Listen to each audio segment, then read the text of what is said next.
ఓ పక్క నకిలీ విత్తనాలతో ఇబ్బంది, మరోపక్క అసలు విత్తనాలు దొరకక రైతులు ఇబ్బంది పడుతున్న పరిస్థితి కనబడుతుంది. ఇటు రైతు కూలి సంఘాలు కూడా పూర్తిగా స్పందిస్తున్నాయి. ప్రధానంగా సకాలంలో రైతులకు విత్తనాలు అందే విధంగా చూడాలంటున్నాయి. మనతో పాటు రైతు కూలి సంఘం నాయకులు ఉన్నారు. కామ్రేడ్లతో ఒకసారి మాట్లాడిద్దాం. బాబు, ఏం సంగతి, ఏంటి పరిస్థితి? ఇప్పుడు ఈరోజు చూసినట్టయితే రైతాంగ పరిస్థితి చాలా గందరగోళమైన పరిస్థితి ఉన్నది.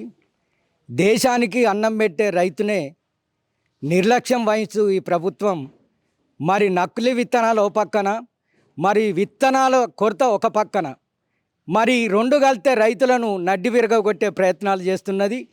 మరి అందులో భాగంగానే నిన్ననే చూసినట్టయితే రైతులు ఒక లైన్ కట్టి మరి విత్తనాల కోసం లైన్లో నిలబడితే వాళ్ళను పోలీసులో పెట్టి చెదరగొట్టే ప్రయత్నం కూడా చేసింది ప్రభుత్వం.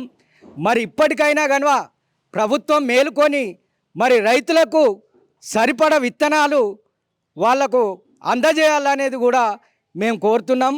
ఇంకో పక్క నకిలీ విత్తనాలు వస్తున్నాయి.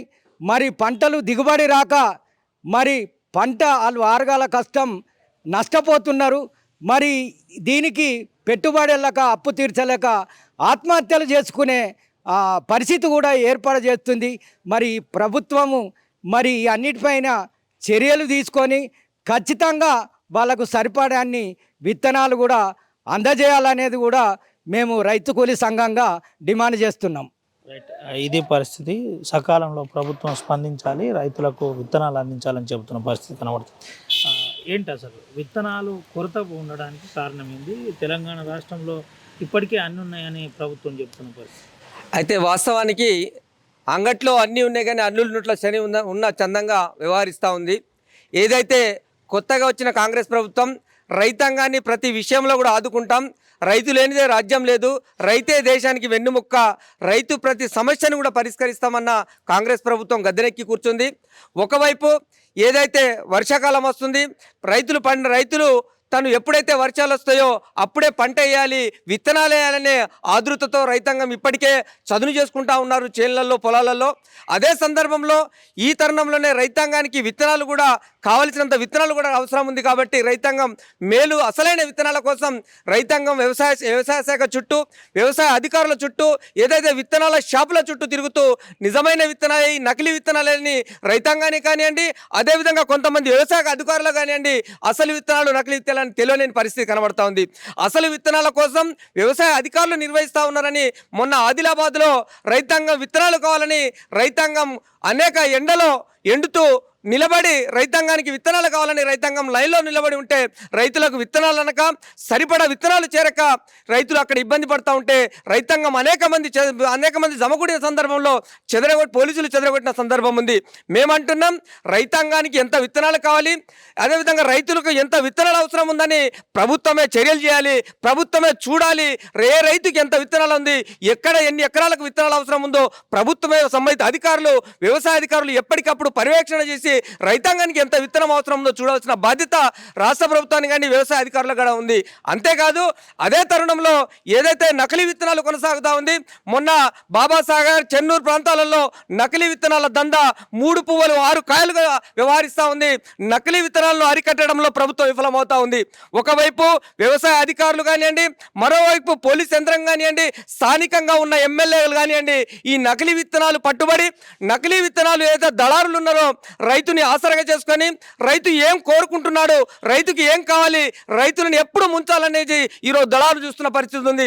మీరు మా దగ్గర విత్తనాలు తీసుకోండి, పంట వెళ్ళిన తర్వాతనే మాకు డబ్బులు ఇవ్వండి అని ముందు మాటలు చెప్పి కళ్ళబొల్లి మాటలతో రైతాంగానికి మళ్ళో వైపు నట్టేట ముంచడానికి, ఏదైతే నకిలీ విత్తనాల ద్వారా రైతాంగానికి పంట దిగుబడి రాక రైతులు ఆత్మహత్యలు చేసుకున్న పరిస్థితి చాలా సందర్భాల్లో ఉంది.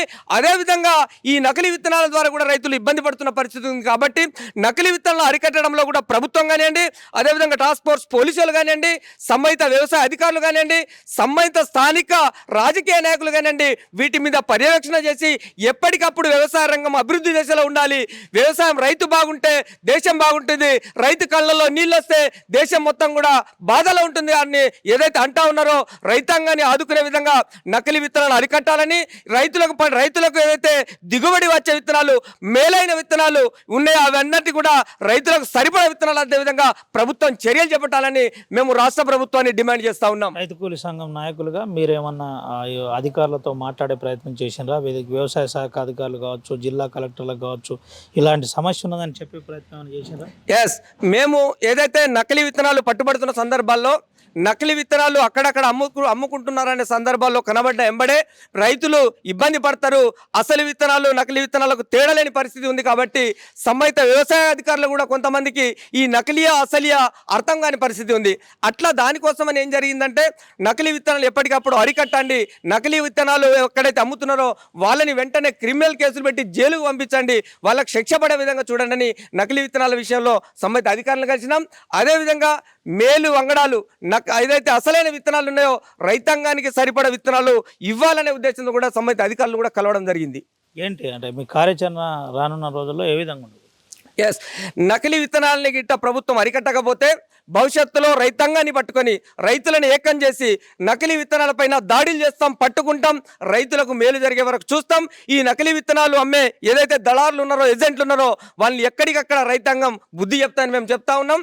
అంతేకాదు, విత్తనాలు సరిపడా రైతులకు ఏదైతే అసలైన విత్తనాలు, అసలైన వంగడాలు రైతులకు ఏదైతే వచ్చే విధంగా ఉండాలి, అవి అందని పరిస్థితుల్లో రైతాంగంతో కూడా ప్రభుత్వం మీద ఒత్తిడి తీసుకురావడానికి మేము ప్రయత్నం చేస్తాం.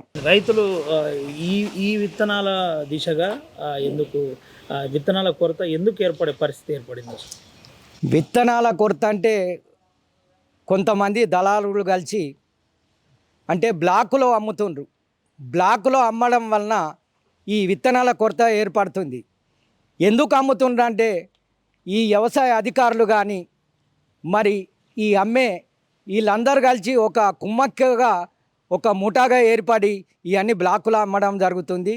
అందుకోసమే దాని మీద ప్రభుత్వము కఠినమైన చర్యలు కూడా తీసుకోవాలి. తీసుకొని ఖచ్చితంగా దోషులెవరో వాళ్ళకు శిక్ష పడేలా కూడా చేస్తే ఇక ముందు కూడా ఈ అవినీతి జరగదనేది కూడా మేము భావిస్తున్నాం. ఒకవేళ ఇదే విధంగా కూడా ఇదే పద్ధతిగా కొనసాగితే రేపు మా రైతు కూలి సంఘం నుంచి రాష్ట్ర వ్యాప్తంగా ఒక పిలుపునిచ్చి మొత్తం ఆందోళన కార్యక్రమాలు చేపడతామనేది కూడా మేము డిమాండ్ చెప్తున్నాం. ఇప్పటికైనా కాంగ్రెస్ ప్రభుత్వం ఏవైతే హామీలు ఇచ్చిందో రైతాంగానికి ఆ హామీలు నెరవేర్చడమే కాకుండా ఈ నకిలీ విత్తనాలు కానీ లేకపోతే విత్తనాల కొరత లేకుండా కానీ చూడవలసిన బాధ్యత ప్రభుత్వం పైన ఉన్నదాన్ని కూడా మేము తెలియజేస్తూ, మరి ఖచ్చితంగా రైతుల డిమాండ్లను రైతులకు సకాలంలో విత్తనాలు అందే విధంగా చేయాలని కూడా మేము డిమాండ్ చేస్తున్నాం. అసలు విత్తనాల కొరతే లేదని అటు ప్రభుత్వం అధికారులు చెబుతున్న పరిస్థితి కనబడుతుంది. ఏంది, ఎట్లా చూడొచ్చు? మీ దృష్టికి ఏమొచ్చింది అసలు? అయితే విత్తనాల కొరతే లేదని అన్నాక మరి నిన్ననే కదా మరి ఆదిలాబాద్లో ఒక అంత పెద్ద క్యూ లైన్ కడితే మరి చెదరగొట్టే ప్రయత్నాలు కూడా చేసింది.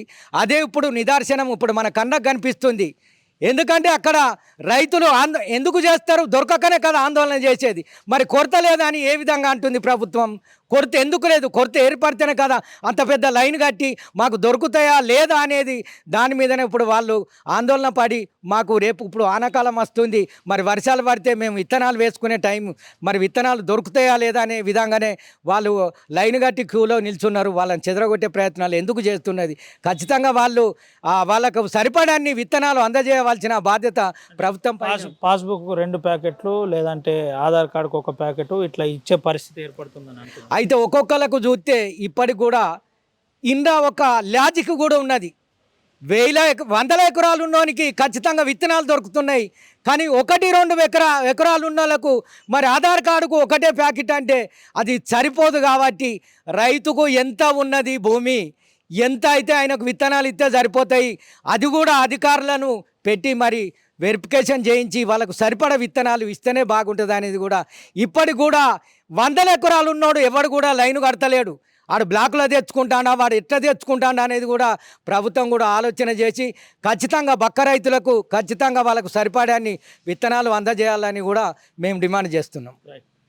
ఇది పరిస్థితి. ప్రధానంగా రైతులకు డిమాండ్ ఏదైతే ఉందో వాటిని వెంటనే పరిష్కారం చేయాలి. ముఖ్యంగా ఎన్ని ఎకరాలు ఉన్నాయి, ఎన్ని ప్యాకెట్స్ ఇవ్వాలి, ఏ విధంగా ఇస్తే బాగుంటుంది అన్నది ప్రధానంగా ఇటు వ్యవసాయ అధికారులు డిసైడ్ చేయాలి. ప్రధానంగా సమస్యపై మేధోమథనం చేయాలని చెబుతున్న పరిస్థితి కనబడుతుంది. దీంతోపాటు ముఖ్యంగా అధికారులు కూడా దీనిపై స్పందించాలి. దళారులు ఎక్కువ కావడం వల్లనే ఈ ఇబ్బంది జరుగుతుంది. నకిలీ విత్తనాలు, అసలీ విత్తనాల తేడా తెలియకుండానే రైతులు ఇబ్బంది పడుతున్నారని చెబుతున్న పరిస్థితి కనబడుతుంది. ఒక రైతు ఏది నకిలీనో ఏది అసలీనో తెలియలేని పరిస్థితి ఇంకా ఉందంటే దీనికి ప్రధాన కారణం వ్యవసాయ అధికారులే అని ఇటు రైతు కూలీ సంఘం నాయకులు కూడా చెబుతున్న పరిస్థితి కనబడుతుంది. ఒకవేళ ఇదే పరిస్థితి కనుక ఉంటే, మళ్ళీ చెబుతున్నాను, ఒకవేళ ఇదే పరిస్థితి కనుక ఉంటే రానున్న రోజుల్లో ఉద్యమాన్ని తీవ్రతరం చేస్తాం. ముఖ్యంగా ఆ రైతులను అందరినీ తీసుకొని ఆందోళన చేయవలసి వస్తుంది. ఇప్పటికే చాలామంది రైతులు సమస్యను మాతో చెప్పే ప్రయత్నం చేశారు. మేము కూడా వాటిని పరిష్కరిస్తున్నాం, అధికారులతో కూడా మాట్లాడుతున్నామని ఇటు రైతు కూలీ సంఘం నాయకులు, ప్రజాపంత